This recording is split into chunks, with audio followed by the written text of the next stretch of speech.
Hello, everybody, and welcome. So, I wanted to do this live because I get this question a lot. What is my purpose? And I'm not talking about finding your purpose here, but this is, I'm going to talk about me for a little bit. I don't usually talk much about myself unless there is a lesson, but I feel that answering this question is going to help a lot of people figure out whether the path of being a spiritual healer or an initiated priestess or priest is for them or not. So I want to share my story of what my purpose is as a spiritual worker and what I am considered in my practice. And I'm going to talk a little bit about my family history in the practice and why my family does things the way that we do and why I do things the way that I do that some people in my family may not necessarily do the same way. So, I'm going to go ahead and I'm waiting for a few more of you to jump on. But this is actually really important, and I don't think I've gotten this question a lot in my DMs, but I've never actually answered it in a video. And I realized that I've talked about what my practice is, what the 21 divisions is to my family. I've talked about the mysteries a little bit. I've talked about my work as a light worker, but I've never actually talked to you guys about in detail as to what it means, because being a light worker means different things to different people, and it means different things if you're initiated, and it means different things if you are a channel or a caballo de misterios or a priestess or a priest. It's all different things, okay? So I want to explain in this live what is my purpose as a light worker. So first, to explain that, I'm going to start with this. My family has been doing this work in the 21 divisions. As far as I can honestly trace it back, it's been about 6 or 7 generations. My great-grandmother told me that it's possible that it's been even further back than that because, but she can't honestly remember the name of her grandmother as she was separated from her family, from what she explains to me. So my great grandmother, who I had posted before in my my previous Instagram page before it got deleted, my great grandmother is myself, my mom, my grandfather, and my grandmother. That's my great grandmother. That's the lineage that my gift comes from. Now, I do believe also that my grandmother's side also has her own lineage, but I'm going to explain a little bit, okay? So, as far as I have been able to trace it back myself, and this is because my family has tried to do the best they can to actually keep track of this. My family has been practicing and has been working with the gift with the 21 divisions for 6 or 7 generations, okay?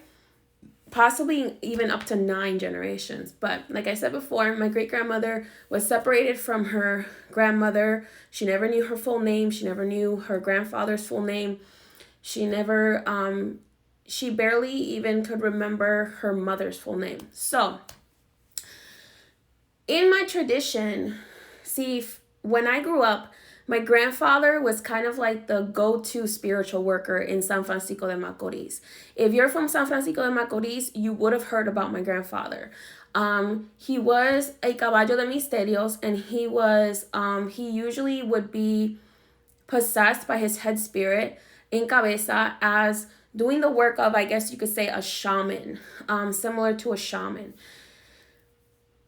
There is influence in my practice from the African culture, from the African spirituality, as well as indigenous spirituality, as well as Catholic, because, like I've spoken before, there was a mixture in the Caribbean. Whether people want to blame it on slavery or not, whatever, I don't care, it doesn't really matter, but I know out of my practice. I've come to know through practicing and through being in it my whole life what aspects of it is indigenous influence, like crystals and water cleansings and all these kind of things. What part of it is indigenous influenced and what part of it's are African influenced, and then what part of it's are Catholic influenced, because my family had to hide. And my entire childhood, I grew up hearing my mom say, don't tell people that we do this stuff. Don't tell people, it's dangerous. You shouldn't be telling people that we do this work. You shouldn't be telling people that you come from this family. You shouldn't be telling people that you do this. You shouldn't be telling people that you do that. Okay?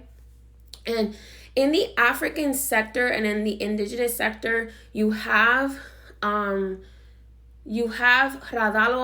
and you have some people consider them indigenous, but in reality, the loases originally, a lot of them originally came from Africa, through different places in Africa. Some of them did not, but that's still debatable in my practice.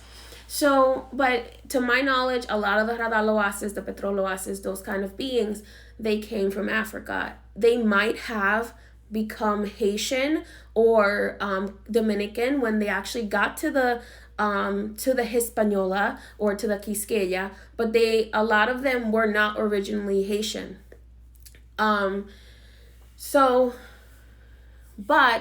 there was a lot of mixture between the indigenous blood and the African blood in my lineage.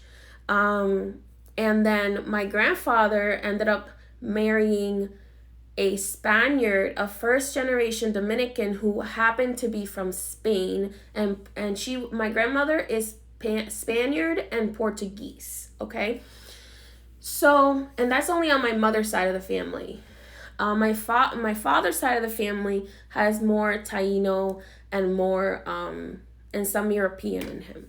So why do I say that? Not that it matters what blood I have, but the reason why I say that is because my practice was handed down to me. I didn't choose to be a priestess. I didn't seek it out. I was actually in criminal justice school, going to school to be for a dual major. I wanted to study law and become a lawyer, and I also wanted to I had started my major as a forensic investigator because I wanted to work with the dead, because since I was a little girl I could see the dead, and I had started actually getting initiated since I was a little girl by my grandfather, because I was a medium first. My gift developed or showed up as mediumship, meaning that I could see the dead when I was a little girl. So my gift, different people, my mom is a dreamer, so her dreams always come true. She's a seer in her dreams, so her dreams always come true. My grandfather was a clairvoyant. He could see things and just like crazy. And then after his initiations and stuff, he developed his gift as a caballo de misterios, and he inherited the gift from his mother and from his father's side. Both his father and his mother had the gifts, okay? His father actually practiced Santeria. His mother was a child of the mysteries. So that is how I tell people all the time, I'm not a Santera, but I know a little bit about Santeria because there is some Santeria in my lineage, and this is what my grandfather shared with me. Okay? So when I got some initiations when I was a child for protection, for different ceremonies, when my grandfather realized that I was a medium and he was trying to protect my head from possession, from dark energies, because his work, his entire life was to be a caballo de misterios. He would get up at 5 o'clock in the morning, go for a walk, have a little bit of breakfast, and then he would be gone. He would be in his temple in possession, meaning that there would be a spirit of light who was coming with good intentions. There would be a spirit that would take over his head and would heal people that would come to see my grandfather from all over the place, okay? So since I was a little girl, I remember having a backyard full of strangers, because back then you didn't get this on the internet. You couldn't go to a store. My grandfather practiced the way that his grandmother practiced, where it was like, knock, knock, knock. I'm knocking at your door. Nobody knows that why I'm here. I'm secretly coming to your door. and I need spiritual help. So that's the way that my grandfather practiced, because that's the way his mother practiced. When my great grandmother was practicing, a lot of the time she would practice and do readings and do divination and do like coffee cup readings and do different readings. And she would also be able to mount. She's still alive. She's actually outlived my grandfather. My great grandmother, she was also a caballo de misterios. She was a caballo de misterios until she was too old to be able to actually allow her body to be used for possession. And again, this is possession of beings of light, meaning that she had gone through the indigenous and African ceremonies that are done to prepare her head to be a shaman, for her to actually be able to mount and be possessed by beings of light to heal people. Okay, so like I said, my grandfather and my great grandmother, they practiced the old-fashioned way. People would secretly come to see them, and then over time people would just show up at my grandma and my grandpa's house, and the backyard would get full, and then it became fuller and fuller and fuller and fuller and fuller, until eventually when my grandfather got older, my grandfather basically died working. Till his last day on earth, he was working, and he had a mystery in cabeza, which means a possessed spirit, working to heal someone. He was actually speaking to a client the day that he died. So, or I wouldn't say a client, because the mysteries call their clients patients, because we are known as spiritual doctors in my tradition. We are known as spiritual doctors of the spirit, because it is believed in my practice, from the indigenous and from the African influence, that when the world, that God is good, which is why we call our God Papa Bondie, that God is good, and that when bad things happen to us, it is because the universe is in disharmony, or our own path is in disharmony. We are walking on the wrong path. So my job as a spiritual healer is to help you find the right path, to consult with spirits and find out from your spirit guides, or with the help of my spirit guides, what is disharmony, where is the disharmony in your life that needs to be addressed in order to correct your path, correct your direction.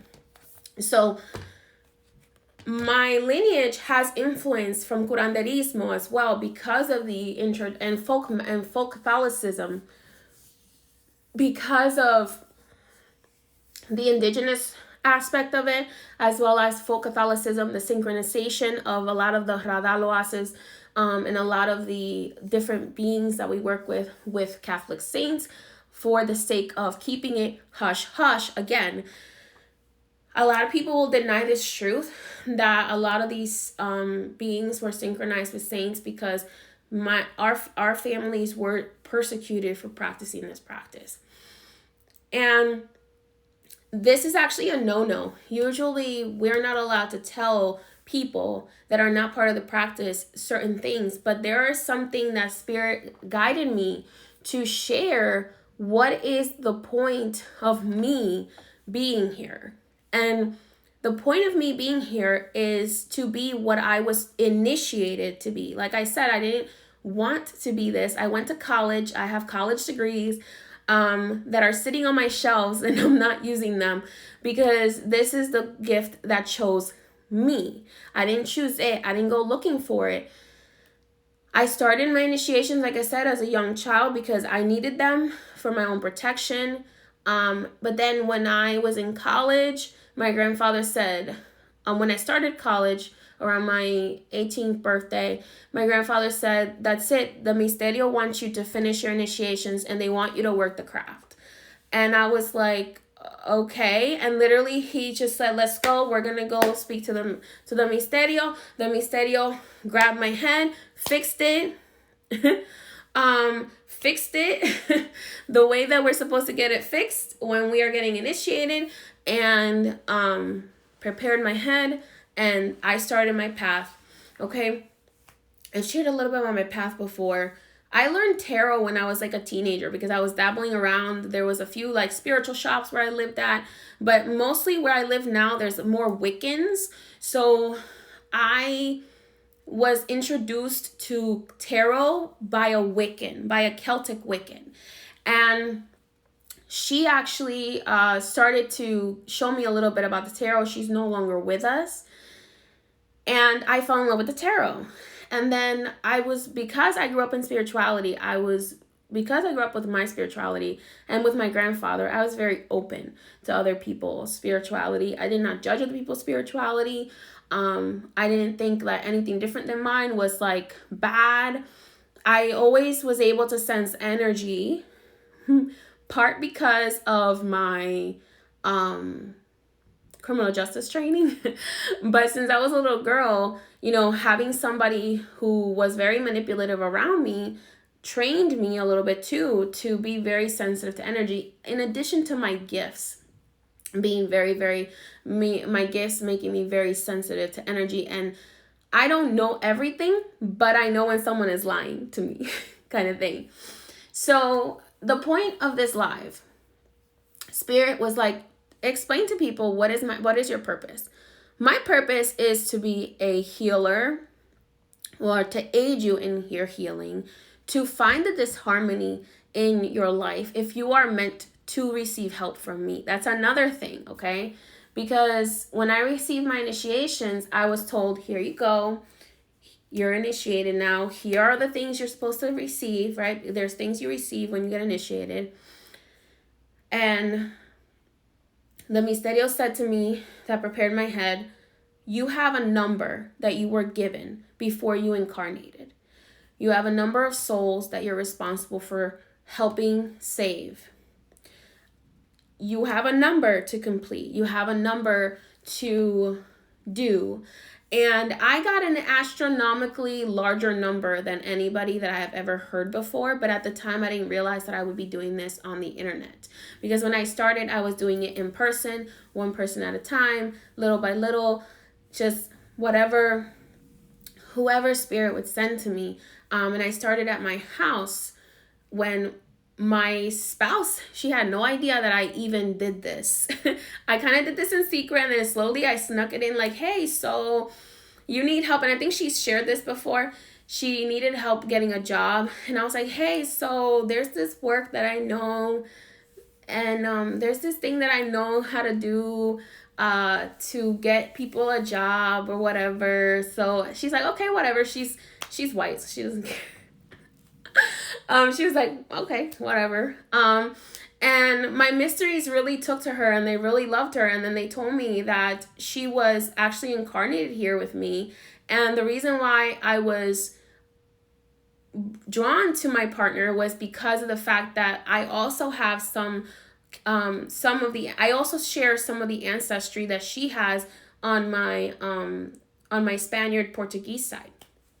So some of the beings that she has, I kind of share them a little bit with her. And it really opened up my eyes, because there are so many other beings out there that we usually don't get introduced to in the 21 divisions, because we focus primarily on our African and our indigenous cultures, which is a beautiful culture, which I do it.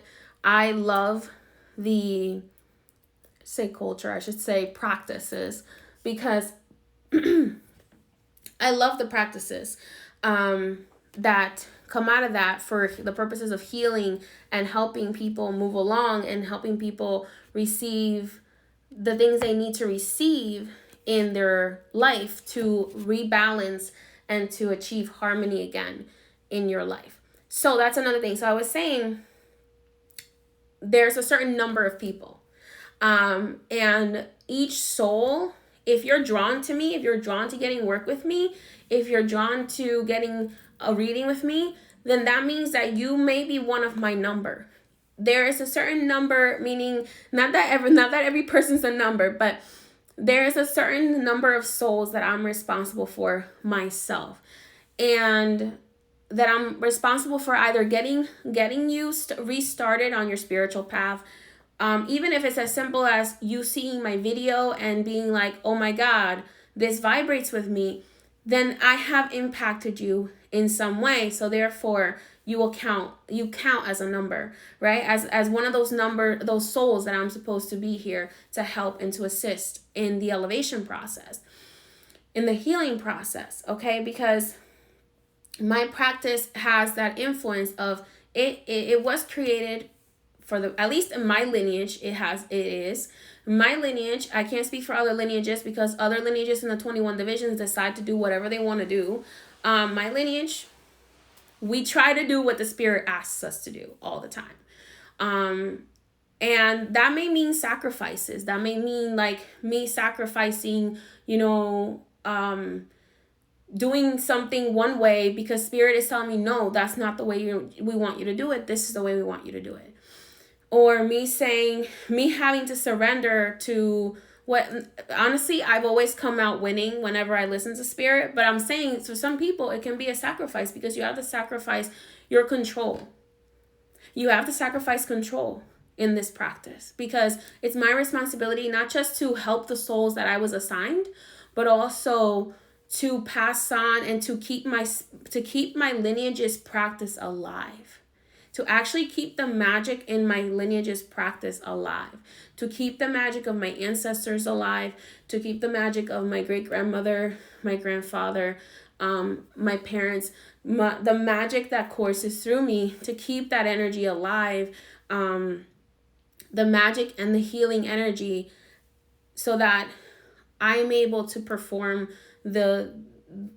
for the spirits what they need me to do for any person that needs the help spiritually. So like I said before, when my great grandmother was working, she would work for food. So people would bring her food as the energy exchange. Now, of course, there has to be a monetary exchange because that's how our money system works right now. I don't know how it's going to change in the future. In the future, it might be different. But the money you pay for your spiritual work usually is a energetic sacrifice. It's an energetic sacrifice in exchange for, and it should be equivalent. It should be equivalent to whatever you did or whatever your soul or your karmic contract somehow created this harmony in the universe. Remember when I told you guys, whatever you give out, you bring back in? That's true in my practice too. We believe that God will let you get away with evil for a long time, but eventually you have to pay up. Or God may let you get away with doing things that you innately know you shouldn't be doing, but eventually you'll have to pay up. You'll either have to pay up in your health or your happiness or financial.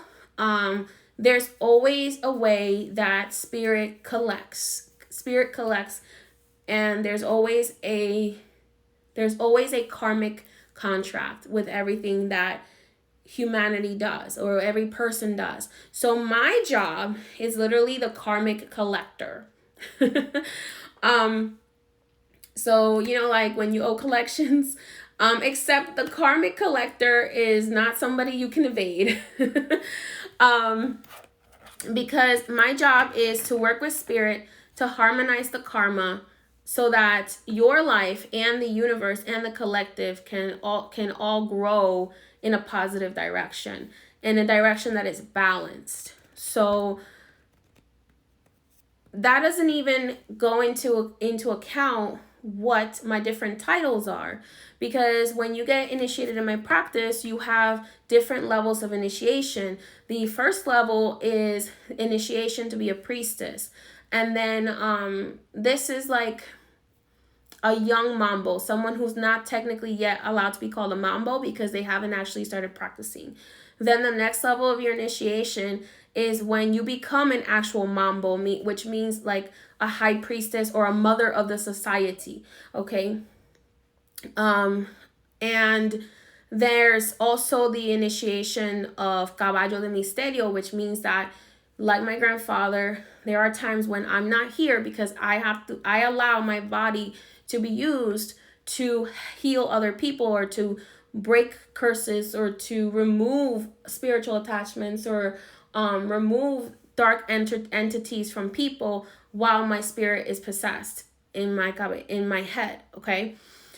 And most people in my practice do not, from what I've noticed, usually don't start doing this until they're in their 30s. I started when I was around my 18th, 19th birthday. I started actually practicing this. And there's levels to this. Like there's levels where you're allowed to do divination. There's levels where you're allowed to do cleansings. There's levels where you're allowed to do spell work. There's levels where you're allowed to do because spell work for us is kind of like editing your karma or editing your soul contract in a way. At least it is for how it was explained to me in my lineage. And then you have levels where you can do initiations, and you have levels where you can actually do channeling, and then you have levels where you can do possession. So so there is definitely a lot of levels to this practice. So and of course every practice where you get initiated has a different level of, has a different process, right? But you're always learning, because every single day spirit is teaching me something new. Every single day my responsibility is to connect to the spirits. I don't have an option because I promised that this is what I would do for the rest of my life when I allowed them to prepare my head. When I chose to come here as a soul before I incarnated, I chose to come here to do this work, and this is the work that I promised to do for my entire life until the day that I die and I pass on my gift to my child, hopefully. If not, then to a very, very, very trusted initiate. So that is why I work a little bit different than other people, because I have to do things the way spirit tells me to do it. So if there's a ceremony that you want to do, or if there's a work that you have to do, that's why I always require a consultation, because I have to consult with your spirit guides and my mysteries before I can just say, here, I'm going to give you this candle, or here, I'm going to give you this thing. There were some candles that spirit allowed me to make and to sell directly to you on my Etsy shop. And they're going to have me continue doing that later on. But right now they have me working on other in-person workings. So aside from what I do on the internet, there's other things that I do. I have to serve my altars. I have to make sure that I am doing my patients or the spirit's patients work, private workings, in-person ceremonies, doing my own cleansings. And a person like myself who's always working with other people's energies, we have to take a deep cleanse every single day. At least I do, because I know that if I don't do that,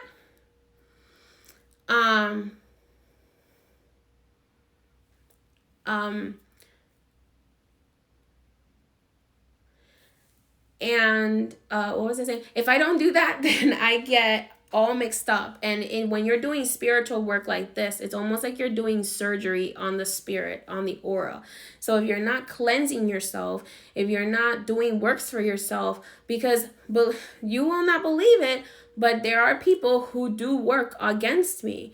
And spirit tells me right away, and if there's something that I have to do, and spirit always protects me, but there are times when I have to do something in order to reflect it back, or in order to break whatever the situation, because usually the work doesn't hit me, it hits the people that I'm supposed to be helping, because usually it's a family member, or it's usually an enemy of the person that I'm actually doing work for that chooses to do work against me.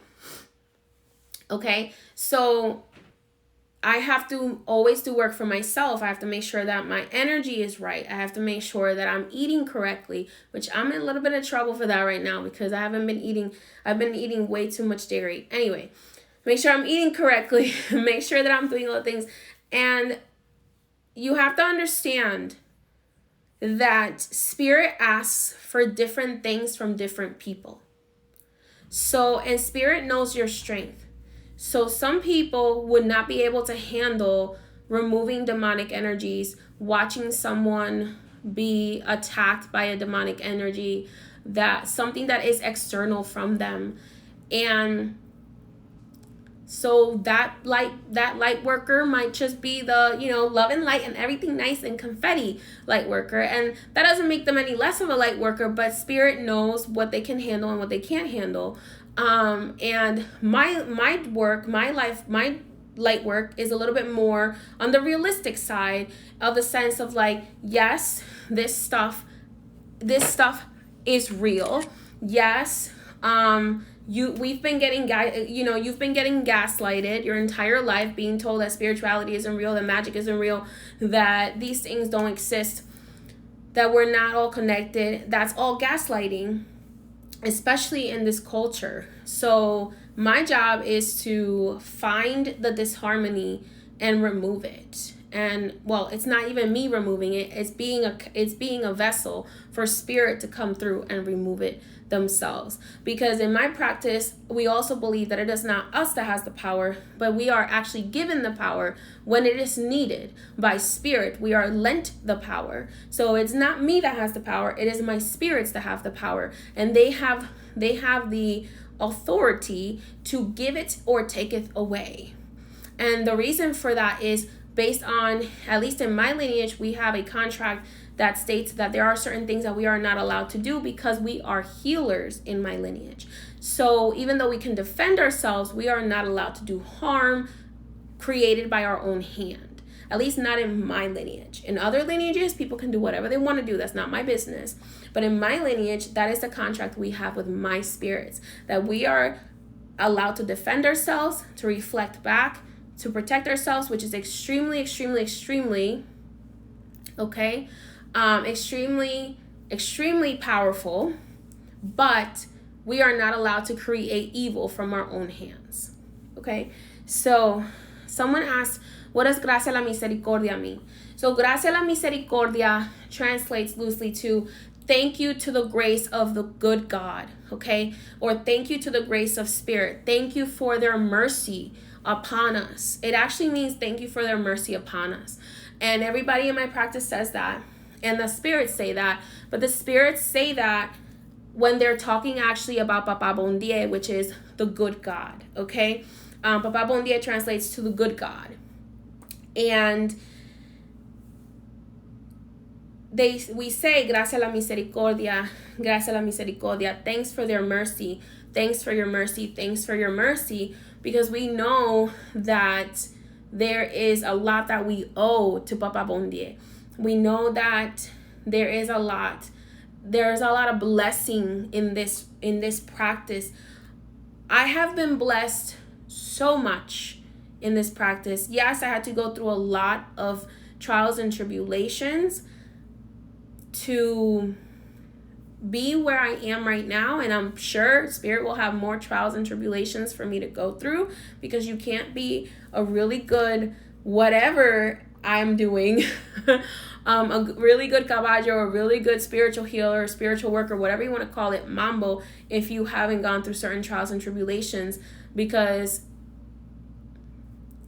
usually the person that is brought to you, the people that are assigned to you, are because they have those soul contracts or those generational curses that they have to break, or certain curses that maybe they have, or certain like spirits that have been haunting their family for generations. Like my grandfather had once removed a spirit from this girl that had been with her family for like 4 generations.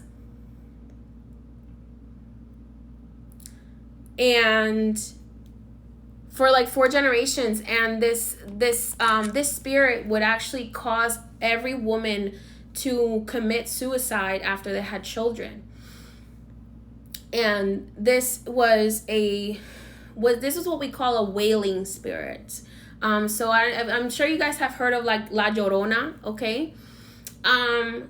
that is not just one spirit. La Llorona is a category of spirits, okay? So I might talk a little bit about spirits. We're going to talk about spirits in my VIP group, but it's a category of spirits. It's not just a spirit. So this girl had this spirit in her family for like 4 generations. And for a long time, they mistook her as like a spirit guide. And she wasn't. She was a spirit that had been sent to a great-great-grandmother. And every female in that lineage would commit suicide. And this girl came to my grandfather. He explained to me because she was having suicidal thoughts. And she didn't want to die, but she was having all these issues, right? So that was the first spirit that I ever saw. I actually saw her with my own eyes when my grandfather removed her. I think I've talked about her before. And that was the one that scared me a lot because of the way that she presented herself. The way that she presented herself was very, very scary. But my grandfather was not there. The spirit was in Cabeza, and the spirit took her on head on and removed her and exorcised her. So, and there's multiple stories, tons of stories, and I can't think of them all right now, and then I've had my own stories. Where I've removed dark entities, and Sam has seen them with her own eyes. So if you guys don't know, my spouse has seen them with her own eyes. And I've had instances where I've removed entities from one person and their spouse has seen them. Okay? And again, my spirits did that. My spirits have gone to houses that are haunted and removed multiple spirits. My spirits have done that. Not me. My misterio has done that. So yeah, there's someone on the live that's talking about all the spirits that were removed from his house. So there was definitely, and this is my job. My job is I know that my spirits are going to protect me.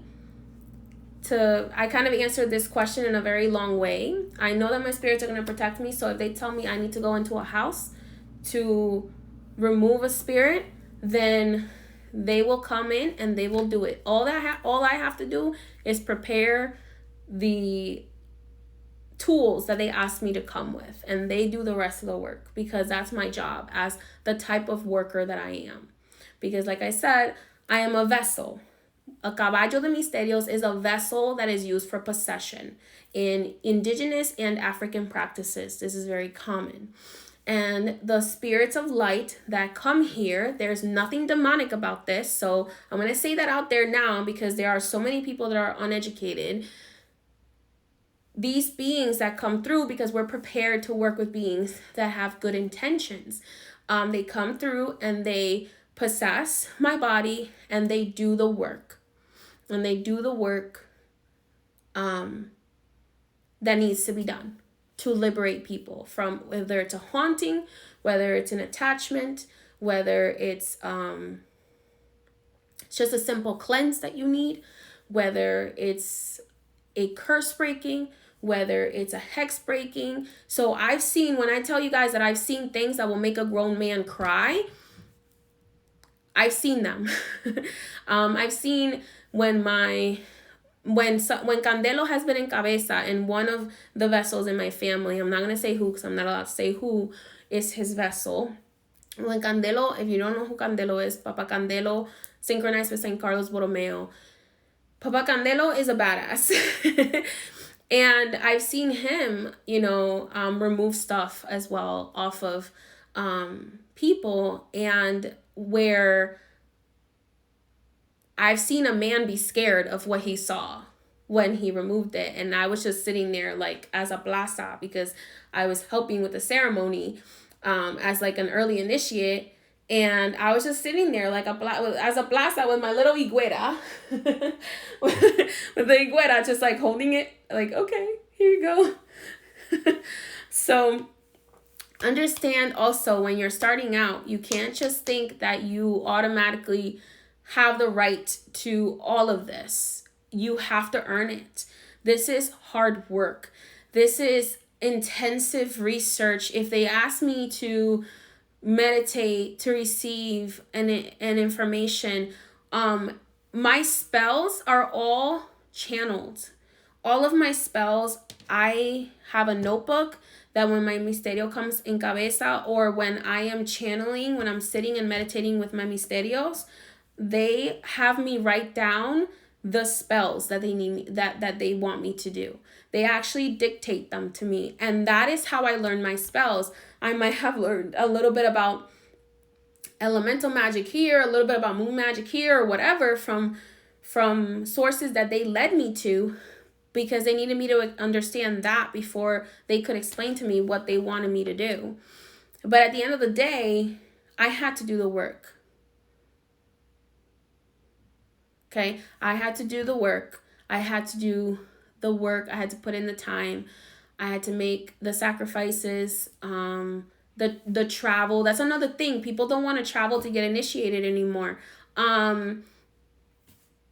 Everybody expects it to be like comfortable and just like easy and all this other stuff. I had to travel to Dominican Republic multiple times to get my head prepared. One time I took my last $100 that I had to go to Dominican Republic and have a ceremony done. So people don't want to travel anymore to get their head prepared. People don't want to do anything that's too difficult. That is, when people used to travel hundreds of miles to either see my grandfather, to see the misterio en cabeza that was in my grandfather's head, or to see other workers, they would travel hundreds of miles on foot.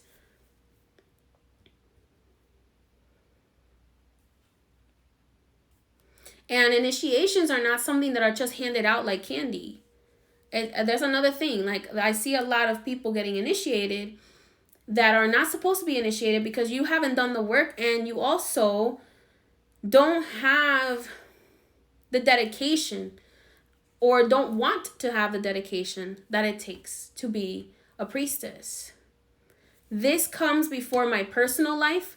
This comes before my love life. This comes before my before anything, before my friendships.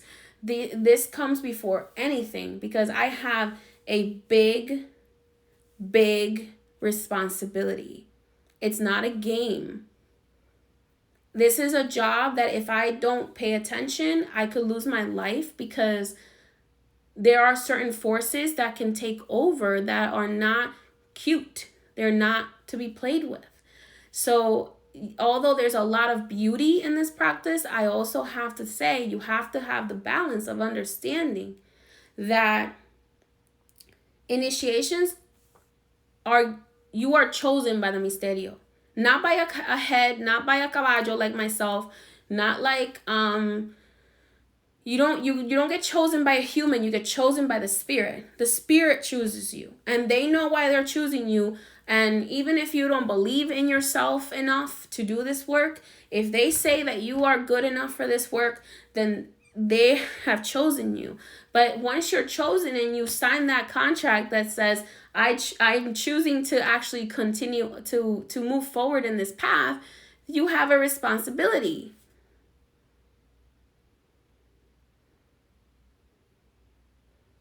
You have a responsibility.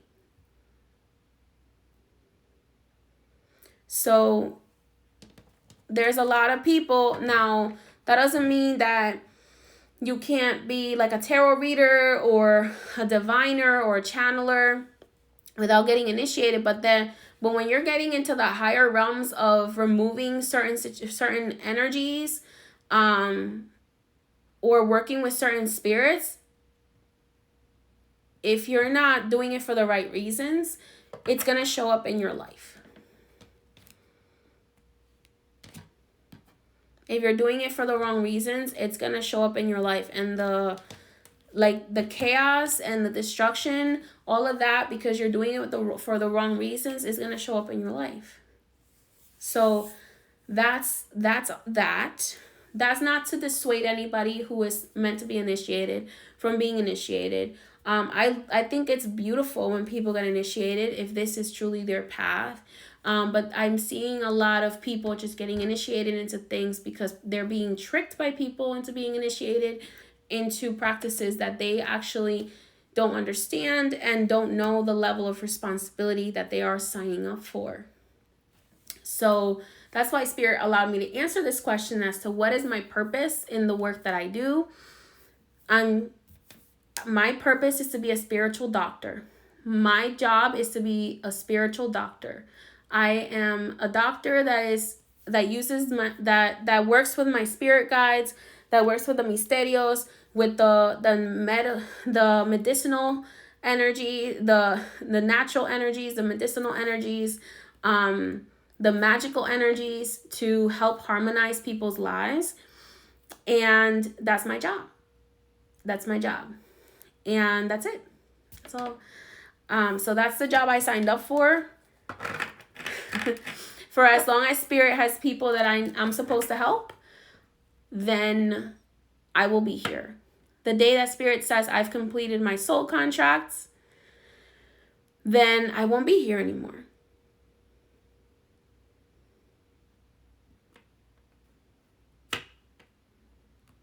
No, my practice does not involve scratching. At least not in my lineage. That's a different type of tradition. So I don't know who said that in the 21 divisions. There are a lot of people out there who got initiated and are now sharing information about the 21 divisions and calling people who have been in the practice, like myself, wrong about certain practices. But I'll tell you, I'm not saying my practice is completely everything there is. There are other variations in different lineages, and that's completely understandable.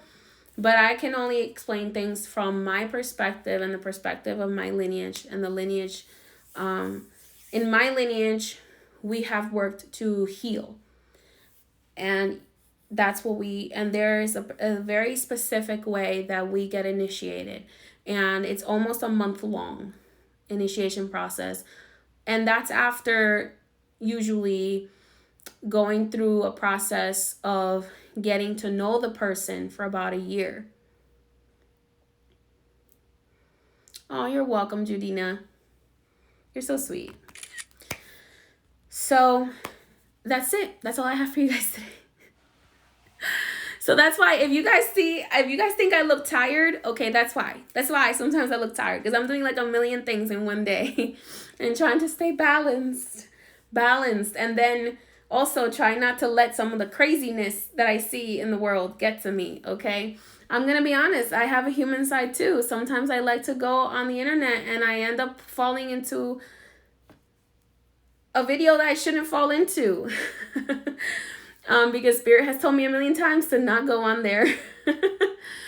So, and it's also another thing about being an initiate and being a priestess, in case you are thinking about getting your head prepared, is that although people tell you that you can have families and that you can have kids and that you can have friends and all this other stuff, your energy will become so sensitive to other people that you probably won't even want to have other people around you.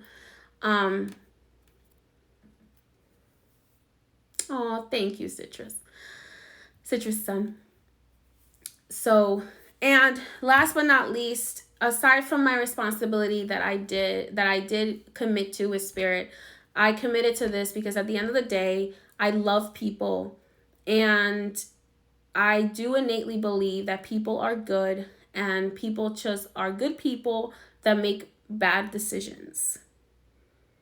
So, and in my lineage, for the sake of being able to heal people, you have to learn to love others in spite of how much bad they might have done. Okay, so that's why that is my purpose. So as a light worker, I don't get to hate other people because it is tied to my magic. Even when I reflect back energy that has been sent back, that has been sent to me with bad intentions, I'm not doing it with hatred. I'm just sending back the same energy that has been sent to me, and spirit takes care of the rest. So for those people who tell you out there that if you're a light worker, you have to do both dark and light or whatever, that's not true. That's what they've convinced themselves to do because they haven't done the healing that is required. And when I say they haven't done the healing that is required, it's because I had to do a shit ton of healing to get to where I am. I had to lose everything that I loved multiple times. Okay? And I had to work through it with my spirits. But my spirits being the only thing at my side. So there's a lot of healing, and it's also my responsibility to heal the traumas that my ancestors had, because I carry that in my body, in my blood. So that is something, or anything that my previous ancestors didn't work on healing.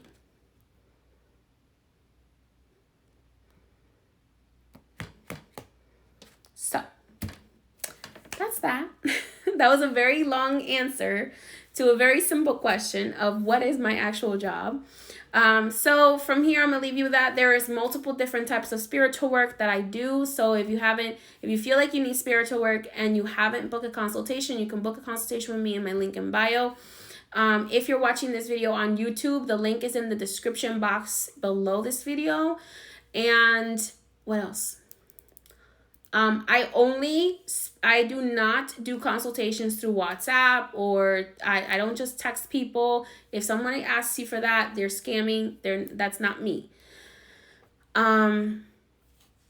Because I always do my consultations over FaceTime video or Skype video or whatever. So happy full moon. So you can book a consultation. We can talk about what are your spiritual blockages, what are the things that are in disharmony for you and that spirit suggests that you work on. You can also book a reading as well for a more detailed message from spirit. All right, everyone, have a blessed day, and thanks for watching. Thanks for staying on so long, but I do feel like there was a lot of information that I had to share in order to kind of get you all caught up as to why it is that I do what I do. Many blessings.